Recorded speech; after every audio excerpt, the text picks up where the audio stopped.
Howdy folks, and welcome to a more episodic-based series in Skyrim. But not just any Skyrim, a heavily modded version using the Lost Legacy mod pack from Wabbajack. The link for how to download it will be in the description below.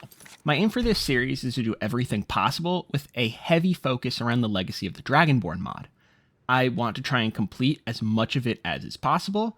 As I said, this is going to be more episodic in nature. I'll explain more mods and whatnot as the series goes, but for now, let's meet our hero. Feels like a strong word, so let's go with protagonist. Constantine is an Imperial mercenary from Cyrodiil, though she rarely stays in one location for a long time. Having been born from a low-birth family, she had few choices in life, but had a bright mind and a questionable moral compass. Having learned hunting from her father, she was proficient enough with a bow and blade, but always wanted more. Her mother was an experienced alchemist, and Constantine would always be at her mother's side learning the art. As a young child, her mom would let her set up her own little alchemical stall in the family shop. Everyone in the village knew not to actually ingest the potions, but they were kind enough and would purchase a bottle once in a while.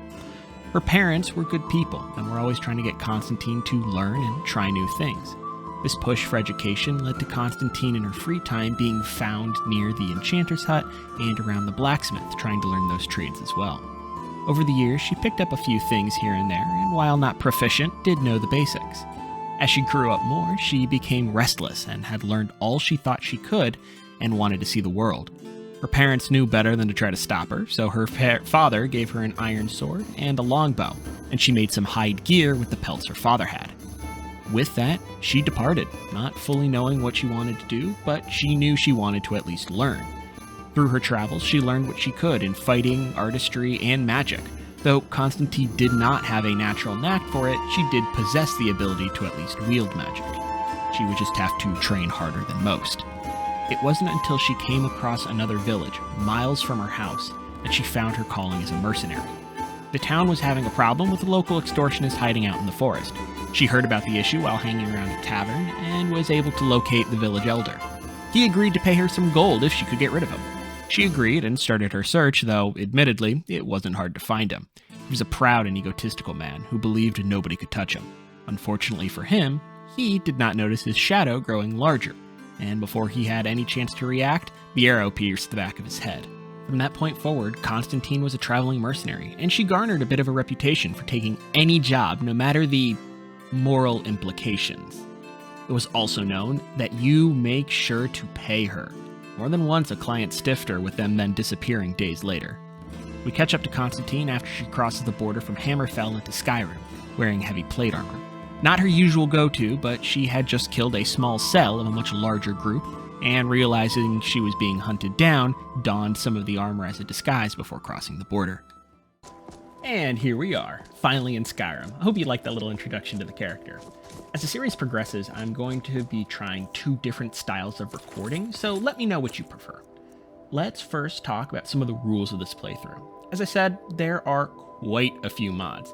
Some adding small things, others adding a whole new, storyline. My intent is to play through as much of it as I can. I've been playing Skyrim since around 2014, so I know a lot about the base game, but very little outside of that, so I'm really looking forward to this. The first mod we immediately come across are the Sky Shards. Now, I usually don't add mods that give extra perk points, but we are using a heavily expanded skill tree, and I thought it would make progression more fun. This is not a hardcore playthrough, it's a fun playthrough. That being said, I do want to set limits for myself for immersion purposes, and those rules are as follows. The first is pretty simple. No fast traveling from the map except to the Legacy of the Dragonborn Museum. Reason for this is it helps time-wise with displaying artifacts, but otherwise there's no fast travel. Second, weapons and armor picked up off dead bodies cannot be used immediately. Now, I admittedly do actually break this rule in this video because the armor was super cool, but I'll retrofit it in the next episode. Basically, to get around this, unless it's a special weapon, or, arms or armor, it wouldn't fit necessarily in real life. She would have to refit it at a grindstone or a workbench to suit her needs. So that's how this is going to work. And finally, magic is learned. This is a self-included rule using a mod that makes it so you have to take time to learn magic by sitting and reading books. No longer can you just consume the book and instantly know the spell. Again, this is for immersion purposes over anything else. As stated before, Constantine wants to learn, and because of that, I intend to try to create a character where I'll max out all my skills. And since leveling is no longer tied to skill increase and rather to mission completions and just exploring the world, I think that this is a legitimate possibility. Currently, Constance is playing as more of an archer build because dang it, it's been forever since I played an actual archer build. But over time, she will morph into all sorts of playstyles as she learns more combat techniques.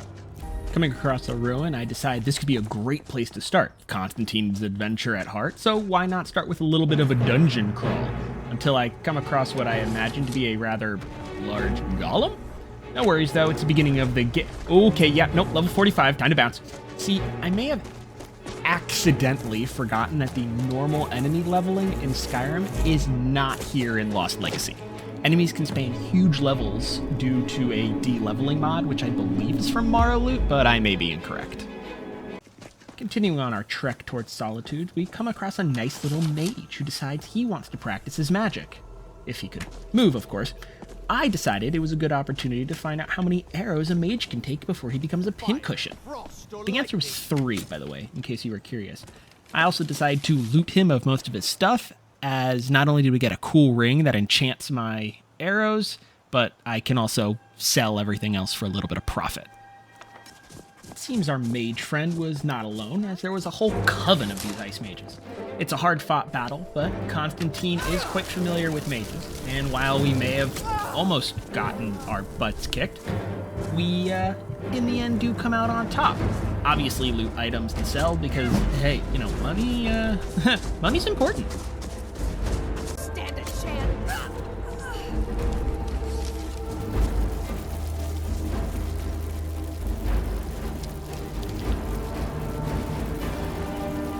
Now, here's where we get to see a little bit of that swaying moral compass. I come across a group of bandits attacking a caravaner and his bodyguard. Admittedly, I couldn't tell who was who, and I just shot anyone with a sword drawn. Once the dust had settled, it seemed like the polite thing to do was to give a little monetary compensation for saving not only his life, but their goods. He abjectly refused on the guise that he did not ask for any help. So, Constantine does what any self-respecting person would do and repossessed his wine. That apparently got him rather angry, so in self-defense, as you can see here in self-defense, we killed him. And since there were dead bandits around, no one would know it was us.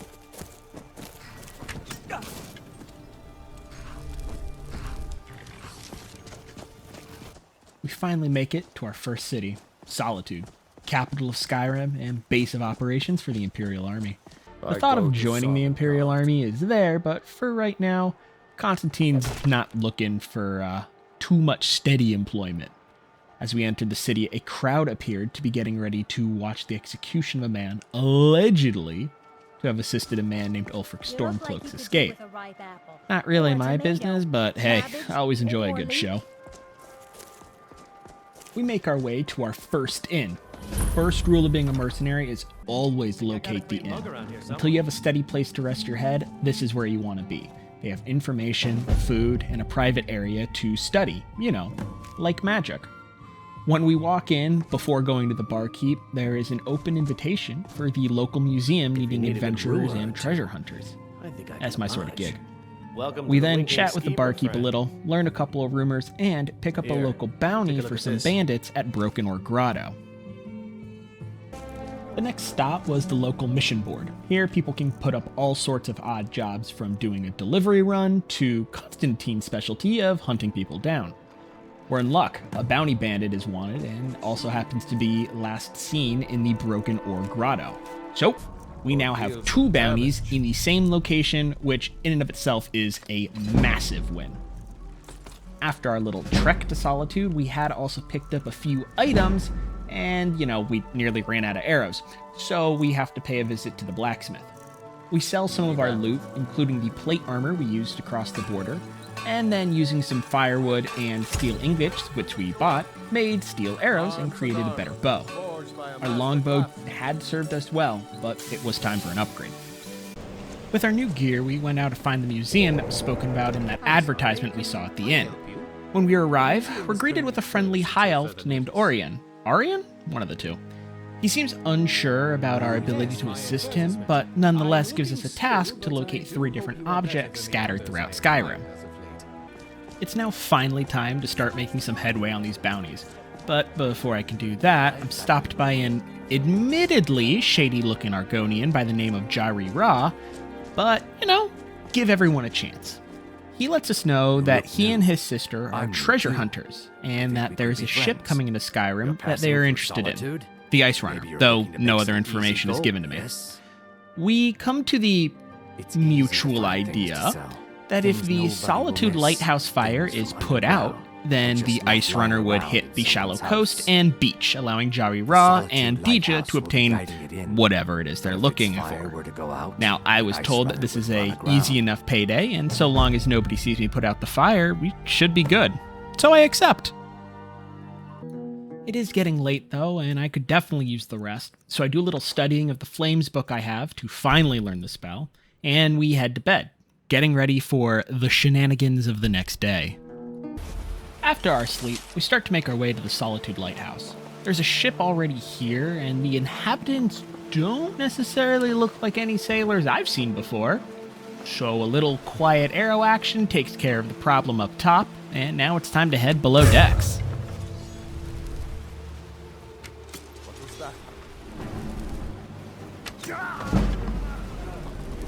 I sneak my way through the ship until I come across an over-leveled baddie who teaches me a little bit about close combat. Level 20 versus level 2. Now, look, I'm no stranger to bad odds, but those are stacked against me a little too much. So, as retribution, I burn the corpse of one of his dead friends, and I head for the lighthouse. As expected, the lighthouse is completely unguarded, and the light's easily put out with a little gusto. Constantine's part in this is now complete. She just needs to head back to Jari Ra to get her reward.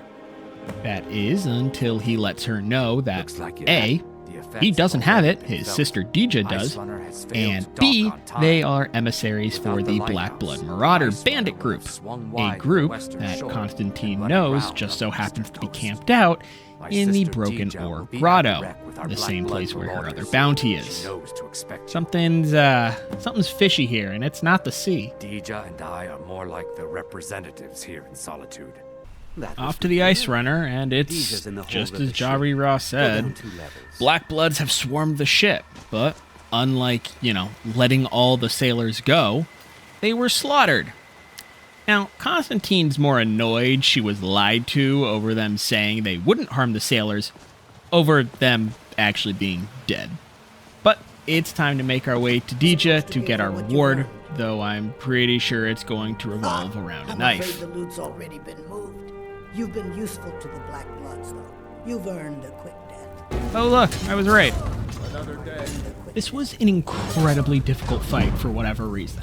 Just kept dying and dying, until finally I remembered I had picked up a special arrow early on from a Shrine of Light, a Hylian silver arrow that does 300 damage. Yeah, this'll work. After finding out that Jari Ra is in Broken Ore Grotto, count that now 3 people that have to die there, we head over, though not before setting up camp for the night, and being startled by, okay, not the dog. I apologize for all dog lovers, though. He needed to be put down and cross the Rainbow Bridge. More like the other thing, the mess of coral made animate. We finally put down the coral Atronach, and admittedly, little disappointed with the loot.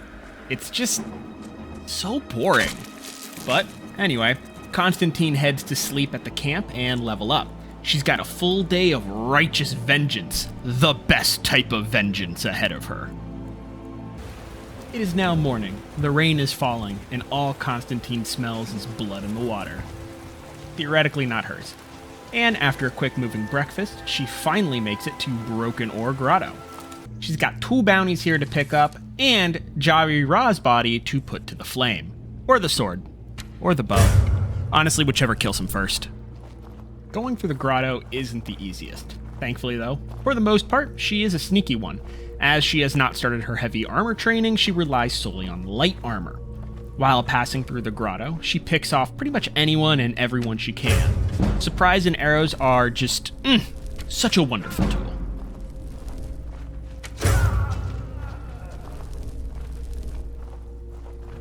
Constantine does inevitably get spotted. She's no real master yet, and as the enemies bear down on her, she does the only thing she can, and jumps headfirst into the water.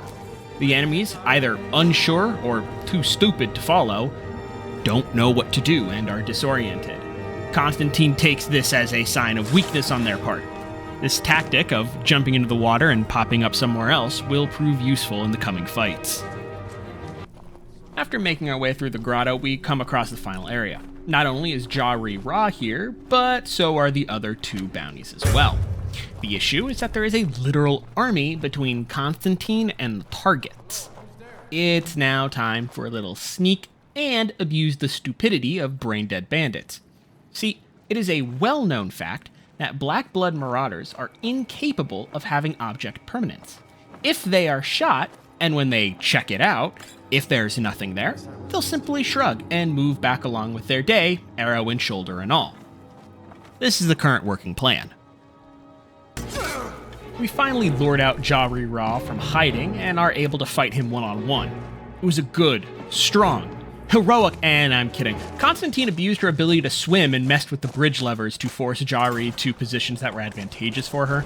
There was really no honor in this killing, but there was vengeance, and admittedly, that's just better.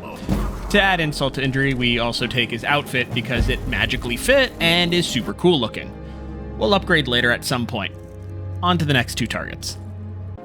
Our next guest is, well, okay, actually it was a 2-on-1. We're now dealing with the bounty bandit and the leader of Broken Ore Grotto, Captain Hagar. While trying to deal with 2 homicidal maniacs is difficult enough, nothing a couple tens of arrows and a lot of fire can't fix. The bounty bandit is the first to fall to our arrows, followed slowly, and I mean real slowly, by the captain. Now, nobody likes a liar to a bounty hunter, so first thing we do after both are dead and we have recuperated is take their heads as trophies, because that's just like what any normal person does. We will need them as proof. We head for the main base where all the loot was stashed and come across a working forge. This is super useful. We end up creating a backpack so that we can simply carry more. Also, very useful. It is then as simple as just plundering all the loot. There was nothing of particular note outside of a cool sword and a chest with a master lock on it in the water, but I couldn't find the key anywhere. It wasn't on the captain's body, nor was it anywhere nearby, and simply Constantine can't pick it. She's not skilled enough. Either way, we came away with a solid haul. 3 dead, 2 bounties, and a load of random loot. Not a bad day for a mercenary. Time to head back to Solitude. Back in Solitude, we head up to the Blue Palace to turn in both our bounties. There, we hear about something happening in Wolf Skull Cave, note that for later, and we talk to Falk Firebeard. He pays us lots of beautiful coin for our work, which we then turn around and spend with the court wizard for new spellbooks to study. I think you'll appreciate this. Pretty sure she's a vampire, so that's something I need to look out for. Anyway, with that, the day ends in the Winking Skeever reading over our next bounties and studying more magic. So Constantine had picked up a bounty that had her go to the Solitude sewers to kill a bandit leader. Slight problem, though, is as she traversed through the sewers, she came across a locked door, and we learned that we need to use the steel dragon claw to open it. A claw I do not have in my possession. So instead, we're going to backtrack, grabbed a different bounty, and we head up a bit farther north. It looks like we're going to be staying in Skyrim for a while, and having a base of operations in each major city is probably a good idea. This next bounty will pay for the small house in Solitude. This was a good fight, a difficult one, but a good one. The bounty bandit had a small posse of well-equipped and dangerous underlings. Taking care of them all was not going to be an easy task. It also didn't help that the aim could have been slightly better, but through all of it, we take each bandit down piece by piece until only the leader remained. There, in the cold, frozen mountains, with their comrades dead around them, the final arrow is knocked and let fly to send their soul to Sovngarde. We also take their head, because, you know, gotta have proof of the kill.